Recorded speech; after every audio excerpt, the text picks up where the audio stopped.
ಇದು ನಿಮ್ಮ public TV ಈ ಕ್ಷಣಕ್ಕೆ ಬ್ರೇಕ್ ಮಾಡ್ತಾ ಇರುವಂತಹ ಎಕ್ಸ್ಕ್ಲೂಸಿವ್ ಸ್ಟೋರಿ. ಪ್ರಜ್ವಲ್ ರೇವಣ್ಣ ಅವರದು ಎನ್ನಲಾದಂತಹ ಅಶ್ಲೀಲ ವಿಡಿಯೋ ಪ್ರಕರಣಕ್ಕೆ ಸಂಬಂಧಪಟ್ಟಂತೆ ನಾವು ಬ್ರೇಕ್ ಮಾಡ್ತಾ ಇರುವಂತಹ ಸೂಪರ್ ಎಕ್ಸ್ಕ್ಲೂಸಿವ್ ಸ್ಟೋರಿಯಲ್ಲಿ ಏನೇನು ಡೀಟೇಲ್ಸ್ ಇದೆ ಅಂತ ನೋಡ್ತಾ ಹೋಗೋಣ.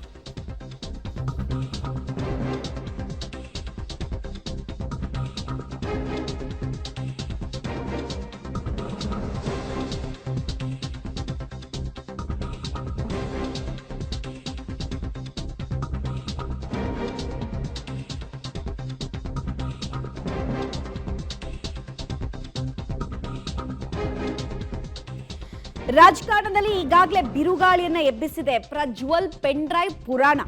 ಅಶ್ಲೀಲ ಪೆನ್ ಡ್ರೈವ್ ಮಸಿಯನ್ನ ಮುಖಕ್ಕೆ ಮೆತ್ಕೊಂಡಿದ್ದಾರೆ ಪ್ರಜ್ವಲ್ ಅವರು. ಆ ಮುಖಕ್ಕೆ ಮಸಿಯನ್ನ ಮೆತ್ಕೊಳ್ಳೋ ಕೆಲಸ ಇವ್ರು ಮಾಡ್ಕೊಂಡ್ರ ಅಥವಾ ಮಾಡಿಸ್ಲಾಗ್ತಾ ಇದೆಯಾ ಗೊತ್ತಿಲ್ಲ. ಆದ್ರೆ ಡ್ಯಾಮೇಜ್ ಅಂತೂ ಅವರ ಪೊಲಿಟಿಕಲ್ ಕರಿಯರ್ಗೆ ಆಗಿರೋದ್ರಲ್ಲಿ ಯಾವುದೇ ಡೌಟ್ ಇಲ್ಲ. ಪ್ರಜ್ವಲ್ ರೇವಣ್ಣ ರಾಜಕೀಯ ಭವಿಷ್ಯ ಹಾಗಾದ್ರೆ ಖತಮ್ ಆಯ್ತಾ, ರಾಜಕೀಯ ಇನ್ನಿಂಗ್ಸ್ ಕ್ಲೋಸ್ ಆಯ್ತಾ ಅನ್ನೋ ಪ್ರಶ್ನೆ ಇದೆ. ಪ್ರಜ್ವಲ್ ರೇವಣ್ಣ ಬಳಿ 2296 ವಿಡಿಯೋ ಹಾಗೂ ಫೋಟೋಗಳು ಇವೆ ಅನ್ನೋ ಸೀರಿಯಸ್ ಅಲಿಗೇಷನ್ ಕೇಳಿ ಬರ್ತಾ ಇದೆ, ಗಂಭೀರ ಆರೋಪ ಕೇಳಿ ಬರ್ತಾ ಇದೆ. ಟಿಕೆಟ್ ಕೊಡಬೇಡಿ ಅಂತ ಹೇಳಿದ್ರು ಕೂಡ ಬಿಜೆಪಿ ಇವರಿಗೆ ಟಿಕೆಟ್ ಕೊಟ್ಟು ತಪ್ಪು ಮಾಡ್ತಾ ಅನ್ನೋ ಚರ್ಚೆ ಈಗ ಜಿಲ್ಲಾ ಮುಖಂಡರಲ್ಲೂ ಕೂಡ ಏರ್ಪಡ್ತಾ ಇದೆ.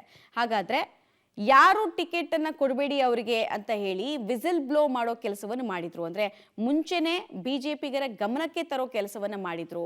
ಅವರು ಪಬ್ಲಿಕ್ ಟಿವಿ ಜೊತೆಗೆ ಮಾತಾಡಿದ್ದಾರೆ. ಅವ್ರು ಏನೇನು ಹೇಳಿದ್ದಾರೆ ಅಂತ ಕೂಡ ನಾವು ಹೇಳ್ತಾ ಹೋಗ್ತೀವಿ. ಒಟ್ಟಿನಲ್ಲಿ ಇಡೀ ಇಷ್ಟು ಪ್ರಕರಣದಲ್ಲಿ ದೇವೇಗೌಡರ ಕುಟುಂಬ ಇಷ್ಟು ದಶಕಗಳ ರಾಜಕಾರಣವನ್ನು ಏನ್ ಮಾಡ್ಕೊಂಡ್ ಬಂದ್ರು, ಯಾವತ್ತೂ ಕೂಡ ಇಂಥ ಕಳಂಕ ಅಥವಾ ಇಂಥ ಆರೋಪಗಳು ಅವ್ರ ಮೇಲೆ ಇರಲಿಲ್ಲ.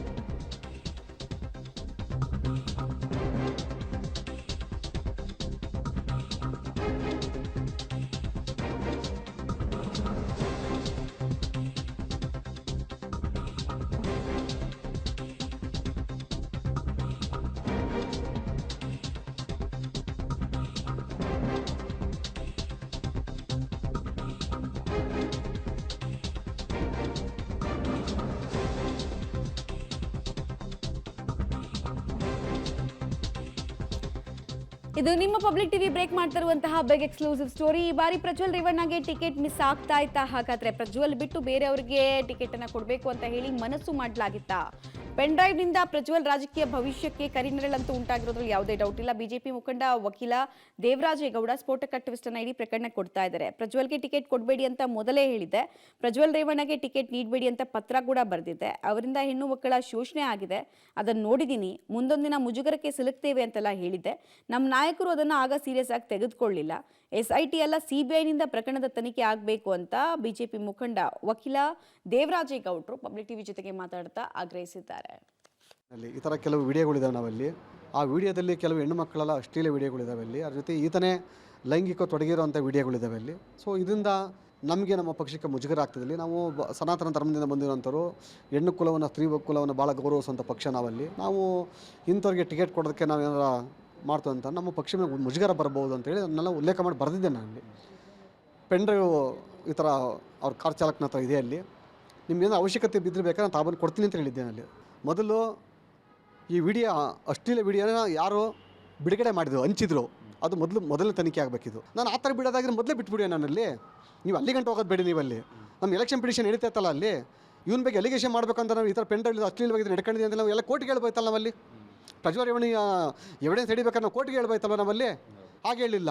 ಇವನು ಟಿಕೆಟ್ ಹಂಚಿಕೆ ಮಾಡ್ಬೇಕಾದ್ರೆ ಹೇಳ್ಬೋಯ್ತಲ್ಲ, ನಲ್ಲಿ ಬಿಡುಗಡೆ ಮಾಡ್ಬೋಯ್ತಲ್ಲ. ನಾನಲ್ಲಿ ಟಿಕೆಟ್ ಹಂಚಿಕೆ ಇವನಿಗೆ ಟಿಕೆಟ್ನೇ ಕೊಡ್ತಿತ್ತಿಲ್ಲ ಅಲ್ಲಿ. ಇವನು ಟಿಕೆಟ್ ಹಂಚಿಕೆ ಮಾಡ್ಬೇಕಾದ್ರೆ ಹೇಳ್ಬೋಯ್ತಲ್ಲ, ನಲ್ಲಿ ಬಿಡುಗಡೆ ಮಾಡ್ಬೋಯ್ತಲ್ಲ. ನಾನಲ್ಲಿ ಟಿಕೆಟ್ ಹಂಚಿಕೆ ಇವನಿಗೆ ಟಿಕೆಟ್ನೇ ಕೊಡ್ತಿತ್ತಿಲ್ಲ ಅಲ್ಲಿ. ಅದನ್ನು ಬಿಡುಗಡೆ ಮಾಡಿ ನಮ್ಮ ಹೆಣ್ಮಕ್ಳು ಮಾನರಾಜ್ ಹಾಕ್ಬಿಟ್ಟು ನಾವು ಸೆಕ್ಯೂರ್ ಆಗೋಂಥದ್ದು ಭ್ರಮೆ ನಮ್ಮ ಪಕ್ಷದ ತತ್ವ ಸಿದ್ಧಾಂತ ಇರಲಿಲ್ಲ. ಪತ್ರವನ್ನು ಬರೆದು ಹೇಳಿದೆ ನಾನಲ್ಲಿ. ಈ ಥರ ಕೆಲವು ವಿಡಿಯೋಗಳಿದಾವೆ ನಾವಲ್ಲಿ. ಆ ವಿಡಿಯೋದಲ್ಲಿ ಕೆಲವು ಹೆಣ್ಣು ಮಕ್ಕಳೆಲ್ಲ ಅಶ್ಲೀಲ ವಿಡಿಯೋಗಳಿದಾವೆ ಅಲ್ಲಿ. ಅದ್ರ ಜೊತೆ ಈತನೇ ಲೈಂಗಿಕ ತೊಡಗಿರೋಂಥ ವಿಡಿಯೋಗಳಿದಾವೆ ಅಲ್ಲಿ.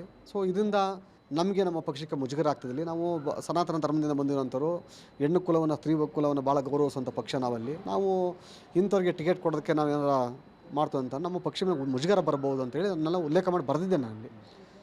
ಪೆನ್ ಡ್ರೈವ್ ಈ ಥರ ಅವ್ರ ಕಾರ್ ಚಾಲಕನ ಹತ್ರ ಇದೆ ಅಲ್ಲಿ. ನಿಮ್ಗೇನೋ ಅವಶ್ಯಕತೆ ಬಿದ್ದರೆ ಬೇಕಾದ್ರೆ ನಾನು ತಾಬಂದು ಕೊಡ್ತೀನಿ ಅಂತ ಹೇಳಿದ್ದೇನೆ ಅಲ್ಲಿ.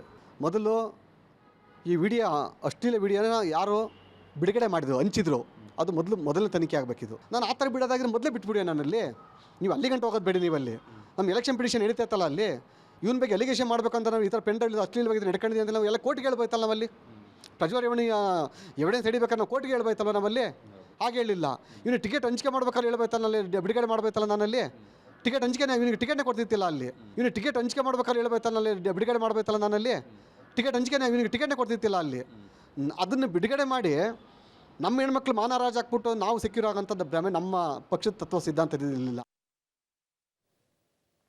ಸೊ ಗಮನಿಸ್ತಾ ಇದ್ರಿ, ಕೆಲವೊಮ್ಮೆ ನಾವು ಮಾಡುವಂತಹ ಸಣ್ಣ ನಿರ್ಲಕ್ಷ್ಯ ಅತಿ ದೊಡ್ಡ ಬೆಲೆಯನ್ನು ತೆರಬೇಕಾಗತ್ತೆ ಅನ್ನುವಂತಹ ಮಾತಿನ ದಾಟಿಯಲ್ಲಿ ದೇವರಾಜೇಗೌಡ ಬಿಜೆಪಿಯ ಮುಖಂಡ, ಜೊತೆಗೆ ಲಾಸ್ಟ್ ಟೈಮ್ ಹೊಳೆ ನರಸೀಪುರ ಕ್ಷೇತ್ರದಿಂದ ಇವರು ರೇವಣ್ಣ ವಿರುದ್ಧನೇ ಕಂಟೆಸ್ಟ್ ಮಾಡಿದ್ರು ಆಕ್ಚುಲಿ ಲಾಸ್ಟ್ ವಿಧಾನಸಭಾ ಚುನಾವಣೆ ಸಂದರ್ಭದಲ್ಲಿ. ಸೊ ಇವರು ಹೇಳ್ತಾ ಇದ್ದಾರೆ, ನಾನು ಗಮನಕ್ಕೆ ತರೋ ಪ್ರಯತ್ನವನ್ನ ಬಿಜೆಪಿ ನಾಯಕರಿಗೆ ಮಾಡಿದ್ದೆ, ಟಿಕೆಟ್ ಕೊಡಬೇಡಿ ಅಂತ ಹೇಳಿದ್ರು. ಒಂದು ರೌಂಡ್ ಡಿಸ್ಕಷನ್ ಕೂಡ ಈ ನಿಟ್ಟಿನಲ್ಲಿ ಹೈ ಲೆವೆಲಲ್ಲೂ ಕೂಡ ಆಗಿತ್ತು ಅನ್ನೋದು ಅವ್ರು ಹೇಳ್ತಾ ಇರುವಂತಹ ವಿಚಾರ. ಬಟ್ ಫೈನಲಿ ಟಿಕೆಟ್ ಅನ್ನ ಇವರಿಗೆ ಕೊಟ್ಟರು. ಈಗ ಮುಜುಗರ ನೋಡಿ, ಅವ್ರಿಗೂ ಮುಜುಗರ, ನಮಗೂ ಮುಜುಗರ, ಜೊತೆಗೆ ಎಷ್ಟೋ ಹೆಣ್ಣು ಮಕ್ಕಳ ಭವಿಷ್ಯಕ್ಕೆ ಕೊಳ್ಳಿ ಇಡೋ ಕೆಲಸ ಇಲ್ಲಾಗಿದೆ ಅನ್ನುವಂತಹ ಆರೋಪವನ್ನ ಚುನಾವಣಾ ಪೂರ್ವ ಮೈತ್ರಿ ಮಾಡಿಕೊಂಡಿರುವಂತಹ ಬಿಜೆಪಿಯ ಮುಖಂಡ ದೇವರಾಜೇಗೌಡರೇ ಮಾತಾಡ್ತಾ ಇರೋದು ಆಬ್ವಿಯಸ್ಲಿ ಸಂಚಲನಕ್ಕೆ ಕಾರಣ ಆಗಿದೆ. ಮುಂದೊಂದಿನ ಮುಜುಗರಕ್ಕೆ ಸಿಲುಕ್ತೇವೆ ಅಂತ ಕೂಡ ಪದೇ ಪದೇ ವಾರ್ನ್ ಮಾಡಿದ್ದೆ. ಬಟ್ ಆಗ ಆ ಮಾತನ್ನ ಯಾರೂ ಸೀರಿಯಸ್ ಆಗಿ ತಗೊಂಡಿರಲಿಲ್ಲ ಅನ್ನೋದನ್ನು ಕೂಡ ಹೇಳ್ತಾ ಇದ್ದಾರೆ. ವಿಜಯೇಂದ್ರ ಅವ್ರ ಗಮನಕ್ಕೆ ತಂದಿದ್ದೆ, ಜೊತೆಗೆ ರಾಜ್ಯದ ಪ್ರಮುಖ ನಾಯಕರ ಗಮನಕ್ಕೆ ತಂದಿದ್ದೆ. ಹಾಗೆ SITಯಿಂದ ಮಾತ್ರ ಅಲ್ಲ, ತನಿಖೆ ಆಗಬೇಕಾಗಿರೋದು ಈಗ CBIನಿಂದ ಕೂಡ ಆಗಬೇಕು ಅನ್ನುವಂತಹ ಆಗ್ರಹವನ್ನು ಕೂಡ ಅವ್ರು ಮಾಡ್ತಾ ಇದ್ದಾರೆ.